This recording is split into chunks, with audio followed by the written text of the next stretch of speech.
बिस्मिल्लाहिर्रहमानिर्रहीम। अस्सलाम वालेकुम। अगर आपको मीठे की क्रेविंग हो रही है तो महंगे डिज़र्ट बनाने की बजाय ये सस्ती सी रेसिपी ट्राई करें। इसके लिए मैंने 2 कप सेलर राइस लिए हैं और इनको मैंने 2 घंटे के लिए पानी में भिगो दिया है। अब आपने राइस को बॉईल कर लेना है यहाँ तक कि 90% बॉईल हो जाएं। तो मैंने इसके अंदर थोड़ा सा येलो कलर डाल दिया था और देखें एक कनी रहने तक बॉईल हो चुके हैं। आपने इसको छलनी की मदद से अच्छे से छान देना है और ठंडे पानी से गुजार के इसको फैला देना है।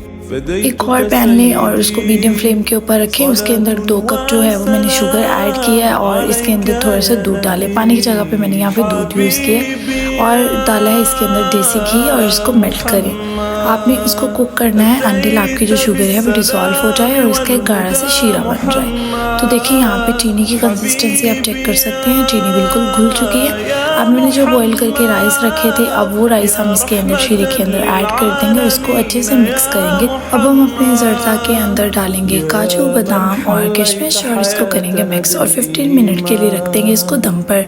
और आफ्टर 15 मिनट्स आपका मज़ेदार ज़र्दा तैयार हो चुका है और ये इतना मज़ेदार और क्विक बन जाता है कि आपको कोई भी महंगा डिज़र्ट बाज़ार से लाने की या घर पर बनाने के लिए इतनी एफर्ट करने की ज़रूरत नहीं पड़ती। So do try it and enjoy my recipes and don't forget to subscribe my YouTube channel cooking easy bite. अपना बहुत सा ख्याल रखिएगा, दुआओं में याद रखिएगा। अल्लाह हाफ़िज़।